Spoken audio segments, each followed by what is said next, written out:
Hello everyone, ఇలాంటి videos ముందుగా కావాలి అనుకుంటే వెంటనే మా ఛానల్ని సబ్స్క్రైబ్ చేసుకోండి. అప్కమింగ్ రివ్యూలోకి వెళ్ళిపోదాం. ఎపిసోడ్ స్టార్ట్ అవ్వగానే కావ్య హాస్పిటల్కి వెళ్ళి అమ్మమ్మ గారికి ప్రేమగా అన్నం తినిపిస్తుంది. అమ్మమ్మ, తాతయ్యకి ఏమీ కాదు, తను మెలకుగా వచ్చేసరికి నువ్వు ఇలా ఉంటే గనక మళ్ళీ కోమాలోకి వెళ్తారు. అందుకే నువ్వు ఎప్పటి అమ్మమ్మలా ఉండాలి, సరేనా అని చెప్పి పాపం కావ్య ధైర్యం చెప్పి ఇంటికి వస్తుంది. వంటగదిలో చాప దుండు వేసుకొని పడుకుంటుంది కావ్య. అపర్ణాదేవి చూసి నిలదీస్తుంది. ఏ, ఇక్కడ పడుకున్నావేంటి? నీ గదిలోకి నువ్వు వెళ్ళి పడుకో అనగానే, అత్తయ్య, మీరు అమ్మమ్మగారు తాతగారు నన్ను ఆహ్వానించారు, ఆయన నన్ను రమ్మనలేదు కదా అని అంటుంది. నీకేమైనా చెప్పాడా అనేలోపు రాజ్ వస్తారు. ఏరా, నీ భార్య వంటగదిలో పడుకుంది, నీకు తెలుసా అనగానే, నేను ఏమైనా తన్ని పొమ్మన్నానా అలాగే రమ్మన్నానా? తనకు నచ్చింది చేస్తుంది, మధ్యలో నన్నెందుకు అడుగుతావు మమ్మీ అని అంటారు. చూడు కావ్య, ఇంకొకసారి వంటగదిలో ఇలా ఒంటరిగా పడుకుంటే నేను కూడా ఇక్కడే వచ్చి పడుకుంటాను అనగానే, వద్దత్తయ్య వద్దు అని చెప్పి ఇక గబగబా చాపా దుండు తీసుకొని తన రూంలోకి వెళ్తుంది కావ్య. రాజ్ కూడా తనతో పాటు వెళ్తూ ఉంటారు. అపర్ణాదేవి వాళ్ళిద్దరి వైపు చూస్తూ ఉంటుంది. ఇక రాజ్ నిద్రపోకుండా ఆలోచిస్తూ ఉంటారు. తాతయ్య తనతో చెప్పిన మాటలు అలాగే ఇంటి పరిస్థితిని అంతా గుర్తు చేసుకొని మళ్ళీ ఈ ఇల్లు ఎప్పుడు కలకల్లాడుతుంది, తాతయ్య ఎప్పుడు తన కోమాలోండి బయటికి వస్తారు, నాయనమ్మ మళ్ళీ సంతోషంగా ఎప్పుడు నన్ను తిడుతుంది, అసలు ఇంట్లో ఈ సమస్యకి కారణం నేనా లేకపోతే ఆస్తులా అని చెప్పి కావ్య వైపు చూస్తూ ఆలోచిస్తూ ఉంటారు. ఈ కళావతి వెళ్ళినప్పటి నుండే ఈ ఇంటికి ఏదో జరిగినట్టు అనిపిస్తుంది, నాకు ఆకలిగా ఉంది కానీ తినాలనిపించటం లేదు ఎందుకో అని చెప్పి మంచినీళ్ళు తాగుతూ ఉంటే కావ్య అక్కడ కనిపించదు. ఇదేంటి, కళావతి ఇక్కడ పడుకుంది కదా, మళ్ళీ వంటగదిలోకి వెళ్ళిపోయిందా ఏంటి? మమ్మీ చూసిందంటే తను వచ్చి పడుకుంటుంది అని చెప్పి అనుకుంటూ ఉండేలోపే ఇక కావ్య భోజనం ప్లేట్ తీసుకొని పైకి వస్తుంది. ఏంటి, ఇంకా నువ్వు భోజనం చేయలేదా? ఈ ఇంట్లో ఎవరెవరు తినలేదో, ఎవరికేం కావాలి అన్నది చేసి పెడతావు కదా, మరి నీ గురించి ఆలోచించుకోవా అనగానే, నా గురించి ఆలోచించుకున్నాను, ఎన్ని కష్టాలు వచ్చినా మనం ఖచ్చితంగా భోజనం చేయాలి, ఆ కష్టాలని ఎదురెళ్ళాలి, అంతేగాని కడుపు మార్చుకుంటే నీరసం తప్పించి కష్టాలు పోవు. అది నేను ఇప్పుడే కాదు ఎప్పుడు నమ్ముతాను. నా భర్త నుండి నేను విడిపోవాలని అనుకున్నా అప్పుడు కూడా భోజనం కడుపు నిండా తిన్నాను, ఎందుకంటే మీతో వాదించే ఓపిక ఉండాలి కదా అని అంటుంది. సర్లే, మరి తినేటప్పుడు ఇక్కడికెందుకు తీసుకొచ్చావు అని అంటారు. మీకోసమే అని అంటుంది. నేను భోజనం చేయలేదని నీకు తెలిసిపోయిందా అని అంటారు. మీరు భోజనం చేయకుండా ఆలోచిస్తున్నారు, ఆకలి వేస్తున్నా భోజనం దగ్గరికి వెళ్ళట్లేదు, ఇవన్నీ పక్కన పెట్టి భోజనం చేయండి అని అంటుంది. నాకు తినబుద్ధి కావటం లేదు అనగానే, సరే కూర్చోండి అని చెప్పి కూర్చోపెట్టి బలవంతంగా రాజుకి కూడా ముద్దలు కలిపి నోట్లో పెడుతూ ఇక పొరపోతూ ఉంటే వాటర్ తాగిస్తూ ఉంటుంది. ఏ ఆగు అనగానే, ముందు ఈ ప్లేట్ మొత్తం ఖాళీ చేయండి, తర్వాత ఆగుతాను అని చెప్పి గబగబా తనకి అన్నం తినిపిస్తుంది కావ్య. భోజనం చేశాక ఇక వాటర్ తాగి తను కూడా ప్రశాంతంగా ఇప్పుడే ఉంది, ఎందుకంటే ఇలా ఆలోచిస్తూ భోజనం మానుకోకూడదు. చూడండి, నేను భోజనం తినిపిస్తున్నానని మీకేదో దగ్గర అయిపోవాలని, మీ దగ్గర ఏదో మార్కులు కొట్టేయాలని, ఈ ఇంటి కోసం ఏదో ఆలోచిస్తున్నానని మీరు పొరపాటుగా నాపై నిందలు వేయద్దు. ముందు శుభ్రంగా భోజనం చేసి రేపు ఏం చేయాలని ఆలోచించండి అని చెప్పి ఇక చేతులు కడుక్కొని వచ్చి నిద్రపోతూ ఉంటుంది. కళావతి వైపు చూస్తారు. అమ్మో, ఈ ఆడవాళ్ళు ఏదైనా చేయగలరు, నా మనసు కంట్రోల్లో పెట్టుకోవాలి అని చెప్పి తను కూడా నిద్రపోతారు. రాజ్ తెల్లగా తెల్లవారుతుంది. ఇక కావ్య టిఫిన్ చేసి కళ్యాణ్కి అలాగే అమ్మమ్మ గారికి వాచ్మెన్తో పంపిస్తుంది. ఇదంతా రాజ్ గమనిస్తూనే ఉంటారు. ఇంతలో లాయర్ ఇంటికి వస్తారు.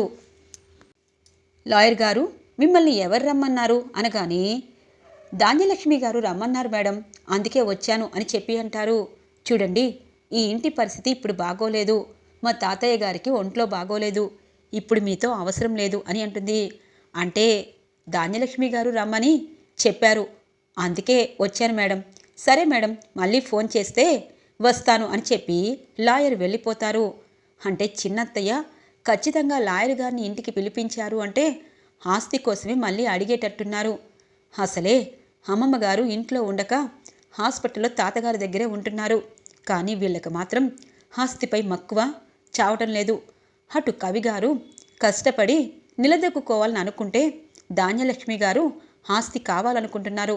చిన్నత్తయ్య ఆస్తి మీద అంత ఆశ చూపించకపోయినా ఆ రుద్రాణి గారు మాత్రం చాలా అంటే చాలా ఆశ చూపిస్తున్నారు. తాతయ్య ఇల్లు ముక్కలైపోతుందేమోనని తన గుండె ముక్కలు చేసుకున్నారు. అలాంటి తాతగారికి మాట ఇచ్చాను. ఆ మాటపై నేను నిలబడాలి. ఈ రోజు నుండి నేను కఠినంగానే ఉండాలి అని అనుకుంటుంది కావ్య. ఇంతలో సుభాష్ అలాగే రాజ్ కిందికి వస్తారు. రాజ్ని అడుగుతారు సుభాష్, ఆ గుడి ఆభరణాల గురించి నువ్వు అన్నీ సక్రమంగా చేస్తున్నావా? తాతగారికి హెల్త్ బాగోలేదని గుడి గురించి ఆభరణాల గురించి వెనుక పెట్టకూడదు అని అంటారు. డాడ్, అవన్నీ నేను చేస్తున్నాను. ఆ విషయంలో మీరు ఏమీ కంగారు పడద్దు. ఇక్కడి నుండే అన్నీ పూర్తవుతాయి. అలాగే తాతగారి విషయంలో చాలా భయంగా ఉంది అనగానే, రాజ్, ఒకటి మాత్రం నిజం. తాతగారు మనకి ఆస్తి పాస్తులు, పేరు ప్రఖ్యాతులు, పరువు ప్రతిష్ట, విలువలు ఇవన్నీ నేర్పించారు. ఆ విలువలతోనే మన కుటుంబం ముందుకు వెళ్ళాలి. ఎప్పుడూ విలువ తప్పితే ఆ మనిషికి అంతకుముందు చూసినదంతా మర్చిపోతారు. అదే నాన్నగారు ఎప్పుడు కోరుకున్నది. నాన్నగారిని అమ్మని బాగా చూసుకోవాలి అని అంటారు. అవును, తాతగారు చాలా విలువలతో ఏదైనా ఆలోచిస్తారు అనేలోపు ఇంతలో రుద్రాని రాహుల్ కిందికి వస్తారు. స్వప్న కూడా కిందికి వస్తుంది. ఓ అన్నయ్య, నాన్న విలువలతో అన్నీ చేస్తారు, కానీ నాకు అన్యాయం చేశారు కదా. ఎందుకంటే మీ ఇద్దరి కొడుకులకే ఆస్తంతా రాసేసి ఒకవేళ ఆయన కోమాలో నుండి బయటికి రాకుండా చచ్చిపోయారనుకో, మరి నాకు అన్యాయం చేసినట్టే కదా నాన్నగారు అని అంటుంది రుద్రాని. అత్త, నీకు అన్యాయం ఎవరూ చేయరు, నువ్వే అన్యాయం చేసేటట్టు చేసుకుంటావు. చూడత్తా, ఇంత పెద్ద ఇంట్లో నిన్ను కూతురిగా ఆడపడుచుగా ఈ ఇంట్లో స్థానం ఉందంటే నీకు దానికంటే గొప్పతనం ఏముండదు. కానీ గాడిదకేం తెలుసు గంధపు వాసన అంటారు కదా. నీకు ఎంత బాగా చూసినా నీ బుద్ధి మాత్రం ఎప్పుడు గాడిద బుద్ధే అని అంటుంది. షటప్, ఆపు. ఈ ఇంట్లో నన్ను ఆడపడుచుగా అంగీకరించారు. ఇక ఎప్పుడైనా గొడవలు జరిగితే నువ్వు అనాథవి, పెంచుకున్నాము, అనవసరంగా నిన్ను పెంచుకున్నాము అని చెప్పి అందరి ముందు నా పరువుని, నా ప్రతిష్టని దిగజారుస్తూ మాట్లాడుతూ ఉంటారు.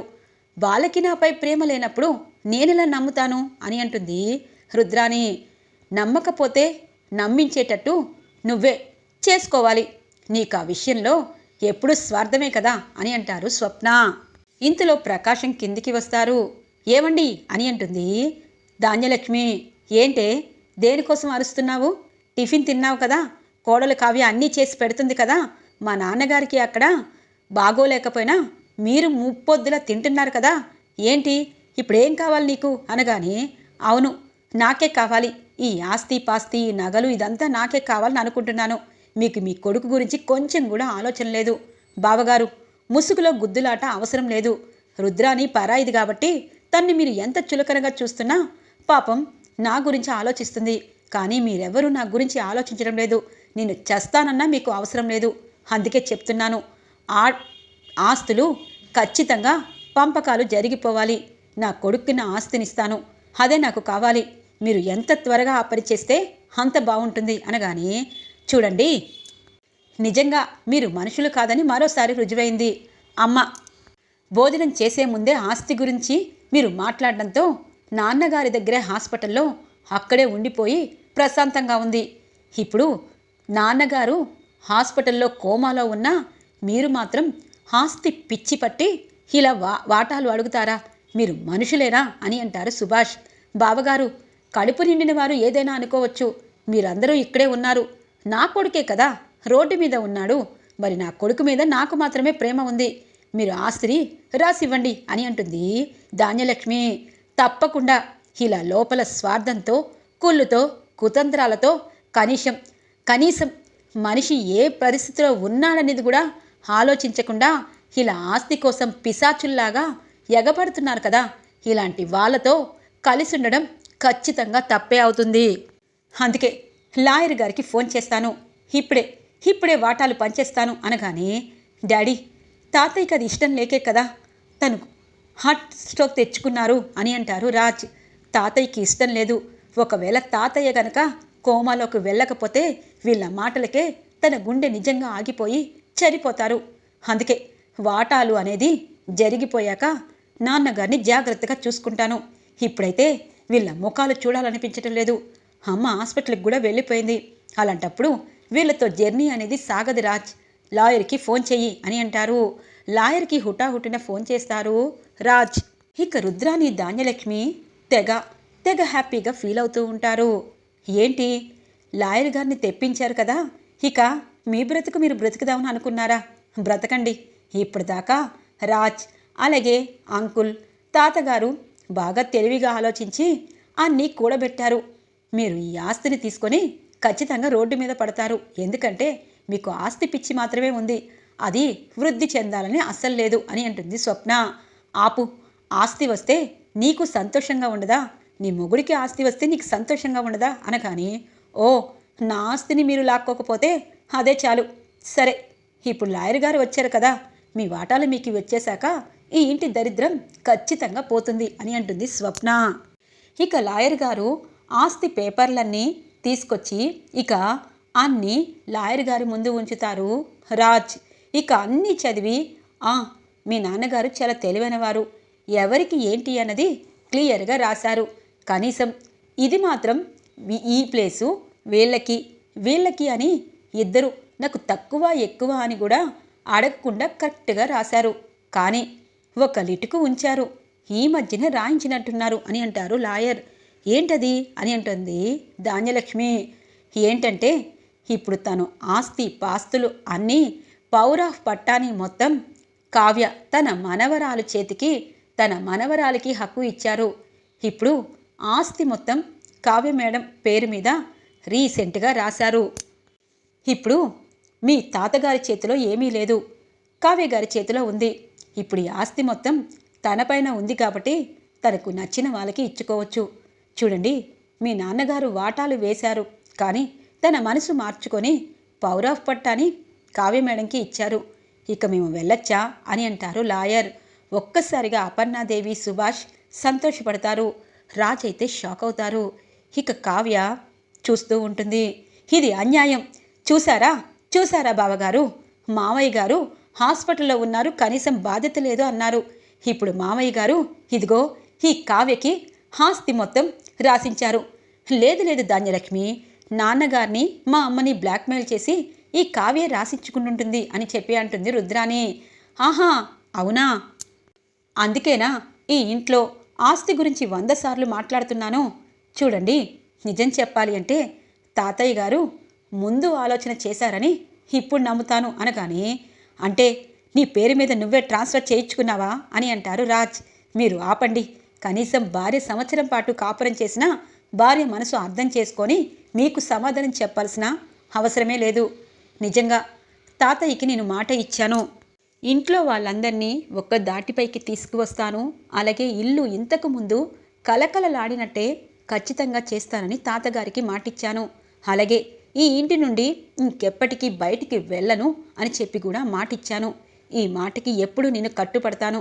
కానీ ఒకటి మాత్రం నిజం, తాతగారికి ఏమీ కాదని నా మనసు చెప్తుంది. ఎందుకంటే ఒక దేవుడు గుడిలో ఎన్నిసార్లు మనం మొక్కినా కనీసం ఉలికి పలికి పలకరు, కానీ తన మనసుకి అర్థమయ్యి మన కోరికలు తీరుస్తారు. అప్పుడే ఆ దేవుడికి ప్రశాంతంగా ఉంటుంది, భక్తులకు కూడా ప్రశాంతంగా ఉంటుంది. మామయ్య గారు, అత్తయ్య గారు, ఇప్పుడు ఇంట్లో నాకు ఆస్తిపాస్తులు తాతగారు రాశారు అంటే నా నిర్ణయమే రేపటి నుండి అమలవబోతుంది అనగానే, అవును కావ్య, మామయ్య గారు నిన్ను నమ్మారు కాబట్టి ఖచ్చితంగా పవర్ ఆఫ్ పట్టా నీ పైన రాశారు. ఇప్పుడు ఈ రుద్రాని ఈ ధాన్యలక్ష్మి ఏం చెయ్యాలన్నా అది అవ్వదు అనగానే, వాళ్ళు ఏం చెయ్యాలన్నది అవ్వడం అనేది పక్కన పెట్టండి. చిన్నత్తయ్య, మీరు ఆస్తి కవిగారికి రాసివ్వాలని కవిగారి కష్టాన్ని మీరు చూడలేకపోతున్నారు కాబట్టి ఆస్తి రాయమంటున్నారు కదా, మరి అలాంటప్పుడు అప్పుని కవి గారిని ఇంటికి తీసుకురండి. మీరు మామయ్య గారు అలాగే కవి గారు అప్పు ప్రశాంతంగా హ్యాపీగా ఈ ఇంట్లోనే ఉండండి. అప్పుడు అప్పుడు మీ వాటా మీకు ఖచ్చితంగా షేర్ చేసేస్తాను అని అంటుంది. అంటే నీ చెల్లెల్ని ఇక్కడికి తీసుకొచ్చి పెట్టమంటావా అనగానే, ఏ తను కూడా ఇంటి కోడలే, కవిగారి గురించి ఆలోచిస్తున్నారు. మీరు ఆశగా ఈ ఆస్తి కావాలనుకుంటున్నారు కానీ మీ కొడుకు గురించి ఆలోచించటం లేదని నాకు అర్థమైపోయింది. ఎప్పుడు వాళ్ళిద్దరినీ పువ్వుల్లో పెట్టి చూసుకుంటారో అప్పుడే ఇందులో సగం వాటా మీకు రాసిస్తాను అని అంటుంది. ఇక రాజ్ తన వైపు చూస్తూ ఉంటారు. ఏంటి రుద్రాణి గారు, మీకు తాతగారు చాలా షాక్ అయిన ట్రీట్మెంట్ ఇచ్చారని అనిపిస్తుంది కదా. ఈ ఆస్తి నా పేరు మీద రాసిన ఈ ఆస్తిపై నాకు కనీసం గోరంత మక్కువ కూడా లేదు. నేను కష్టపడి సంపాదిస్తానన్న ధ్యేయం నాలో ఉంది. కానీ నీకు ఏ కోసాన ఈ ఇంట్లో అలాంటి ఆలోచన లేదు. ఎందుకంటే నీకు ఉత్తి పున్నానుగా ఆస్తి కావాలి. అవతల వారిపై ప్రేమ ఉండదు. కనీసం కొడుకుని కూడా సరిగా పెంచలేదు. ఇప్పటి నుండి చెప్తున్నాను, మీరు ఇప్పటిదాకా ఈ ఇంట్లో కొట్టేసిన డబ్బులతో మీ కొడుకుతో బిజినెస్ పెట్టించండి. మీ కొడుకు వృద్ధిలోకి వచ్చారనుకో, అప్పుడు ఈ ఆస్తితో మీకు కనీసం అవసరం కూడా ఉండదు. కానీ తాతగారు మీకు కూడా ఆస్తిలో సమానమైన వాటానే రాసుంటారు. చూశారు కదా ఇందాక ఆ పేపర్లన్నీ. ఆ ఆస్తి రావాలంటే ముందు మీ కొడుకుని సరైన మార్గంలో ముందుంచండి. ఈ లోపు తాతగారు కోమా నుండి బయటకు వచ్చాక మిమ్మల్ని చూసి సంతోషపడి తన చేతులతోనే మీకు ఎవరికి రావలసిన ఆస్తులన్నీ సమానంగా పంచేస్తారు. అంతేగాని మనుషులు ఆస్తి కోసం ఏదేదో చెయ్యాలని మీ ఆరాటానికి ఈరోజు పులిస్టా పట్టింది. ఒకవేళ ఈ పద్ధతి మీకు నచ్చకపోతే అభ్యంతరం ఏమీ లేదు, ఇంటి నుండి బయటికి వెళ్ళొచ్చు అని అంటుంది. కావ్య అనగానే, చిన్నత్తయ్య చాలంటే చాలా మర్యాద ఇచ్చాము. అత్తయ్య అలాగే మావయ్య గారు మీకు ఎన్నోసార్లు సర్ది చెప్పారు. అలాగే ఈ ఇంటి మూల స్తంభమైన అమ్మమ్మగారు తాతగారి విషయంలో కనీసం మర్యాద లేకుండా ఒక మనిషి చావు బ్రతుకుల మధ్య ఉన్న మీ ఆస్తి కోసం ఎప్పుడు అడుగుతున్నారో అప్పుడే మీరు మర్యాద పోగొట్టుకున్నారు. చూడండి, మీరు వెళ్ళాలనుకుంటే వెళ్ళిపోండి. తాతగారిని నాయనమ్మని ఇంటికి తీసుకొస్తాను. వాళ్ళకి ప్రశాంతంగా ఉంటుంది. రుద్రాణి గారు, మీకు ప్రత్యేకంగా చెప్పక్కర్లేదు. మీరు వెళ్ళాలనుకుంటే ఇప్పుడే వెళ్ళిపోండి. మీరు కూడా వెళ్ళాలనుకుంటే వెళ్ళిపోండి అని అంటుంది. శభాష్ కావ్య అని అంటారు ప్రకాశం. అమ్మ కావ్య, సరైన గుణపాఠం చెప్పావు. వెళ్ళవే, వెళ్ళు. ఏ రుద్రాణి, నువ్వు కూడా వెళ్ళు. ఇద్దరూ బయటికి వెళ్ళి గుడి ముందు ముష్టి ఎత్తుకోండి. ఆ ముష్టి కూడా మీకు వెయ్యరు, ఎందుకంటే మీరు కనీసం ముష్టి అడుక్కోవడానికి కూడా పనికిరారు అని అంటారు ప్రకాశం. అంటే ఆస్తంతా ఆవిడ పేరు మీద రాయించుకొని ఇప్పుడు మనల్ని ఒక ఆట ఆడుకుంటుంది. రాజ్ ఇదంతా చూస్తూ నువ్వేంటి మౌనంగా ఉన్నావు అనగానే, పిన్ని, అత్త, ఒకటి మాత్రం నిజం. తాతయ్య గురించి మీరు కనీసం ఆలోచించటం లేదు. తను ఏ పరిస్థితిలో ఉన్నాడు అన్నది మీకు అవసరం లేదు. మీకు ఆస్తి కావాలి. అందుకే తాతగారు ఈ నిర్ణయం తీసుకున్నారు. ఈ నిర్ణయానికి మనందరం కట్టుబడి ఉండాలి. ఆఖరికి నేను కూడా కళావతిని రేపటి నుండి ఏం చెయ్యాలి అన్నది అడగాలి. అది తాతగారు నిర్ణయం. తాతగారు కోమాలో నుండి ఖచ్చితంగా బయటికి వచ్చేసిన క్షణం అప్పుడు మీరు అడగాల్సినవన్నీ అడగండి. ఇప్పుడు నాకేమీ అవసరం లేదు డాడ్, నేను ఆఫీస్కి వెళ్తున్నాను అని చెప్పి రాజ్ ఆఫీస్కి వెళ్ళిపోతారు. ఇక కావ్య దగ్గరికి వస్తుంది అపర్ణ. చూడు కావ్య, ఈ రోజు నుండి ఇలాగే ఉండాలి. ఎవరైనా తోకలు ఎత్తితే తోక కత్తిరించాలి. ఎందుకంటే మనుషులు ప్రాణాల కంటే డబ్బే ముఖ్యమైన ప్రతి ఒక్కరికి ఇలాగే బుద్ధి చెప్పాలి అనగానే, ఖచ్చితంగా అత్తయ్య, ఎందుకంటే మనుషులకి మాటలతో చెప్తే భయపడరు. వాళ్ళకి ఇవ్వలసిన కోటింగ్ ఇచ్చేటప్పుడే చేస్తారు. రుద్రాణి గారు వెళ్ళిపోతున్నారేమో, ఆగండి. మా స్వప్న కడుపుతో ఉంది. మా స్వప్నక్కకి అన్ని బాగోగులు చూసుకోండి. ఎందుకంటే త్వరలో మీకు వారసుడు రాబోతున్నాడు కాబట్టి. అంతేగాని ఇలా ఇంట్లో గొడవలు పెట్టి మీరేదో చెయ్యాలనుకుంటే అది ఈ రోజు నుండి సాగదు అని చెప్పి అంటుంది కావ్య. ఈరోజు ఎపిసోడ్లో ఇంట్రెస్టింగ్గా ఎండ్ అవుతుంది ఫ్రెండ్స్. రాబోయే ఎపిసోడ్స్ కోసం మా ఛానల్ని సబ్స్క్రైబ్ చేసుకోండి. Thanks for watching friends.